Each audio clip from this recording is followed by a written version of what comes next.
Hey everyone, and welcome to another edition of Deconstructing a Design. Today's topic is going to be mobile, specifically Duolingo. Now, before I progress any further, I think it's best if you pause right now and download the Duolingo app for yourself. It's available on pretty much any platform. There is a desktop version, but I do want you to focus on the mobile version itself. So if you can do that, do it now. I'll wait. Or you can pause it. Okay, let's assume you come back and you have it downloaded. Great, you have it in front of you. So Duolingo is a language app. Now, the reason why I picked Duolingo amongst the many other apps I could have picked is because it's a little bit popular.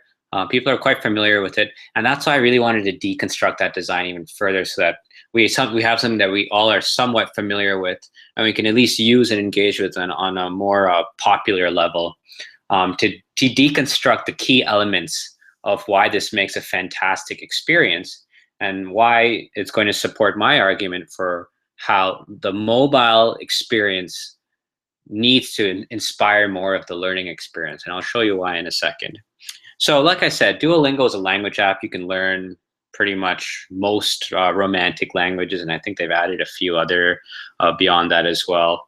They don't have every language because obviously it's hard to learn languages. You can't learn languages all in the same way, right? So I've been learning German for the last probably 5-6 weeks, probably because I need to use a lot of German in my job and what I do. As you can see here from my progress meter, I seem to do well during the week on my commute, and then it sort of falls flat on the weekend. But let's start here with just my profile. So I have my name registered over there, and that's my language.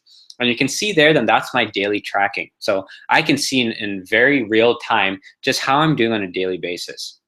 And they've even set a goal for me saying, well, you need to reach a certain amount of XP or experience points on a certain day. And there's points for getting streaks. And if you want, you can add some friends and see how they're doing as well. So there's this social element, and then there's this competitive element that sort of makes you want to come back into the app every day and say, oh, I can't believe that I forgot a day of the language app.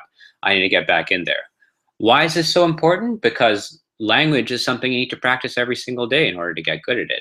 Now, imagine if we had instilled that sort of culture in all the different types of learning environments that we have, where you're prompted on your own to come in and say, oh, I need to practice today, right?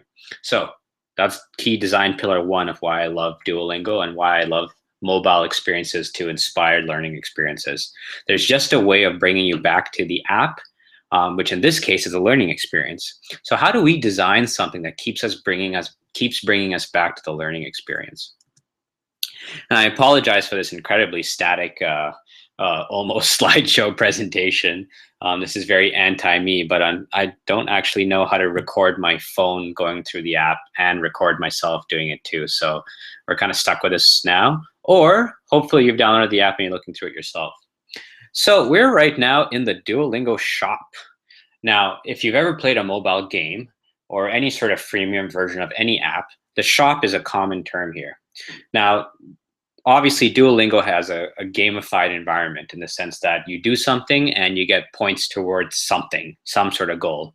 And if it wasn't enough of a goal that you actually get to master a language, they have other goals such as earning lingots. And I think that's how they're pronounced. Side note, lingots is a terrible term. I wish they'd have come up with something else, but hey, they're going with it. Maybe there's some bigger backstory behind it. And so you earn lingots by unlocking a different language skill every single time. And you want to earn lingots in order to get these power-ups or these outfits.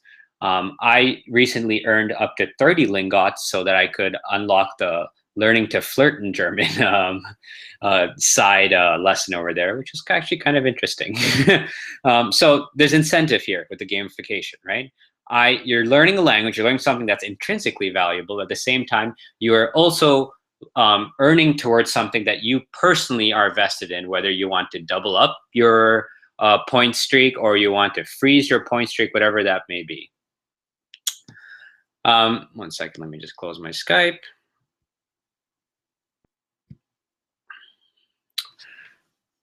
So moving on to the lingots.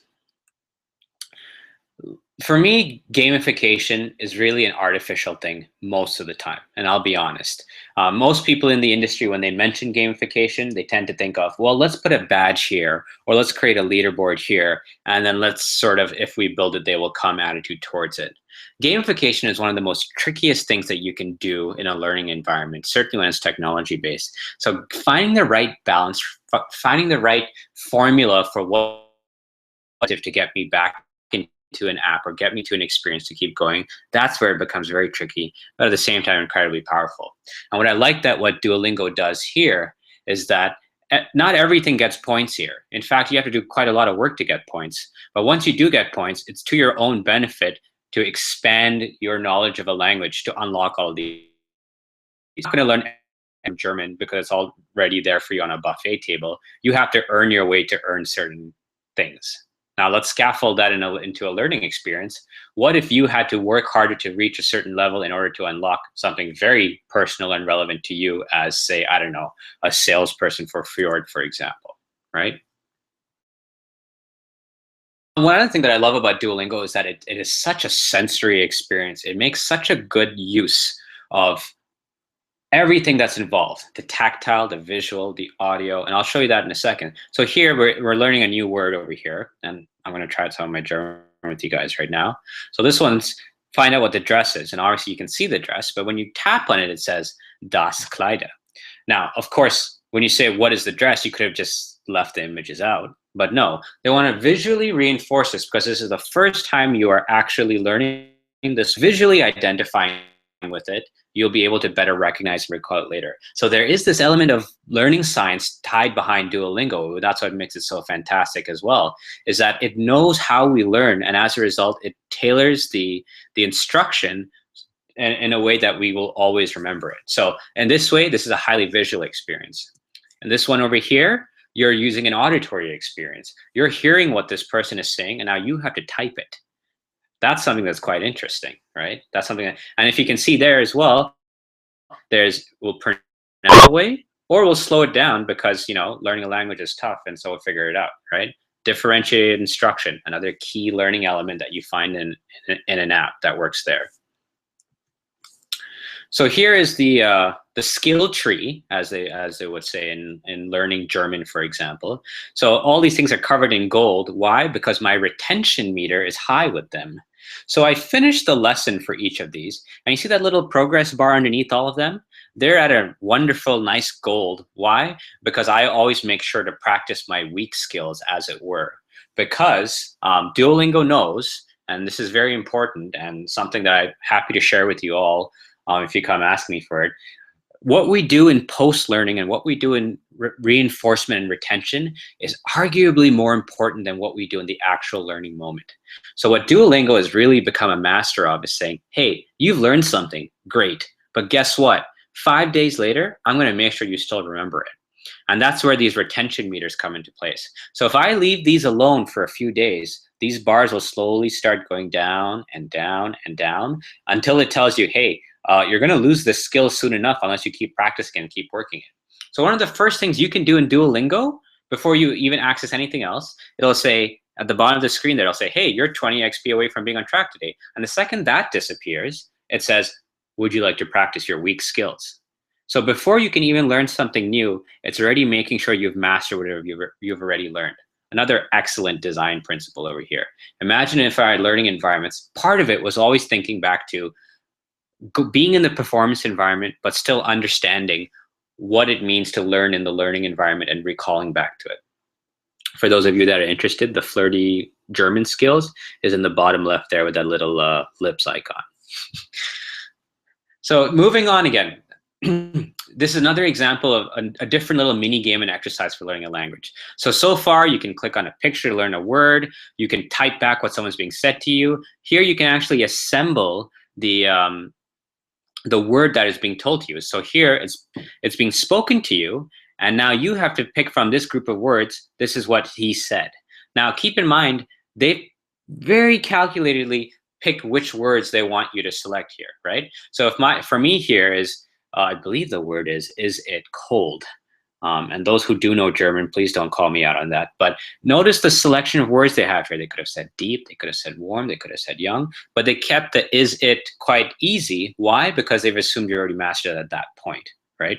So this is just another way of interacting with the app. So now there's 3 different ways you can interact with the app. So differentiating the way we experience the app is really important as well. So here it just gives you another look at what I was talking about with practicing the weak skills. You can see that at the bottom over there. The adjectives and questions, you can see that they aren't in gold. Those are skills that I'm still trying to learn. And even if you see up above there where it says checkpoint passed, if you are, say, maybe a novice German speaker, but you still want to improve your German skills, before it says checkpoint passed, it just says checkpoint. And if you want to skip the first half of the German lesson because you think you know it, you can just take the test right there and pick it up where you left off. Another key learning principle that's so fantastic there. You don't need to put everyone through the same stuff, right? If you have a beginner salesperson versus a 20-year sales rep, you don't need to put them through the same ropes, right? Have them move ahead and learn at the pace that they want and consume whatever they want, assuming that they have proven to you that they have the competency required to keep going, right? So how do we bring that back to our own learning experiences, to our own learning environments to say, how can I differentiate my instruction to allow the people that already are quite far ahead to keep going, but still have space for those that are brand new to start from scratch? And here, this is just another great example of just app logic, which makes sense to me, and that's permissions, right? You can scroll through the entire German language here, and you'll see, oh my God, there's so much to learn. Now, if I had kept all of those modules open for you to learn, you probably wouldn't have taken any of them. But because all of them are locked, and I can only unlock them one at a time, as in I finish one and another one unlocks, guess what? That's incentive for me to just keep going. Why? Because I want to reach the end, because I see so much anyway. So this is a little bit of a UX trick here, right? I'm showing you the ocean, but I'm only letting you sail out of the port for now, right? But when you get to the end, you'd be like, wow, I just circumnavigated the globe basically, right? So this is another fantastic idea of why app design really should inform learning practice much better. And here, one more other way you can interact with the app. So before, you could see something, you could type something, you could hear something. Now it's your turn to talk back. This is one of my favorite things to do. Of course, I can't always do it, which is why there's a function that says can't speak now. And once again, another great thing about an app, flexibility. It allows you to do what you want when you want it. It's not forcing you to say, you cannot proceed further unless you record what she said. No, you just say, can't speak now. They'll say, okay, I'll turn off your mic for the next hour. And hopefully in the next hour, you'll be able to access your mic again. So it's available over there. You just hold down record and then you speak back. And through the amazing world of voice recognition, it tells you whether you're on track or not. And we can argue how accurate it actually is. But the point is, it helps you practice your own speaking skills. Who would have thought that an app would allow you to do that? Another way you can interact with the app, tapping, simple matching. Remember when we used to do this in grade school?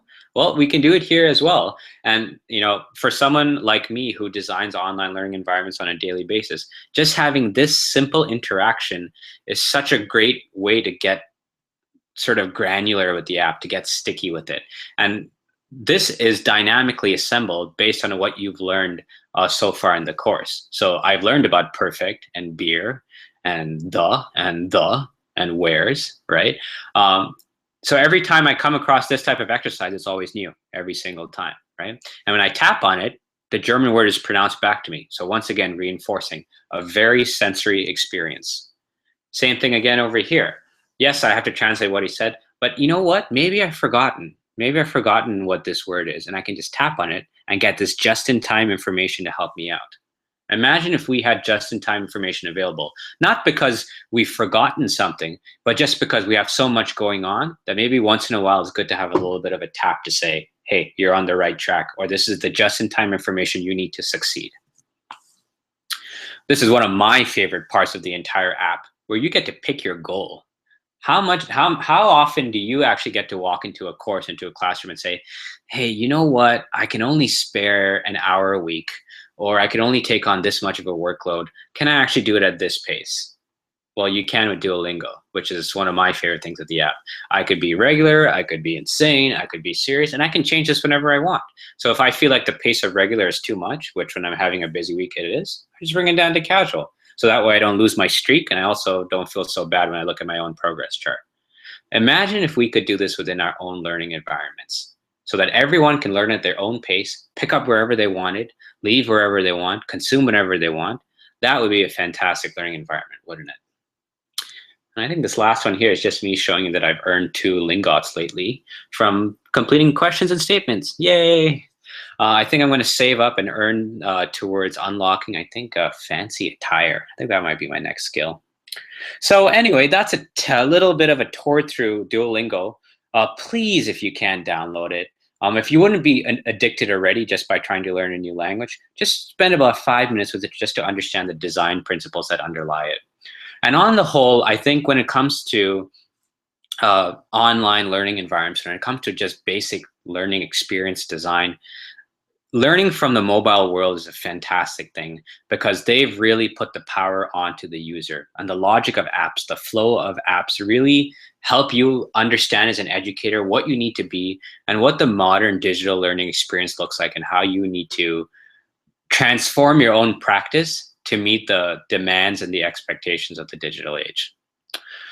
Thanks everyone for your time, and I'm looking forward to listening and reading to your design docs. Take care. Talk to you soon.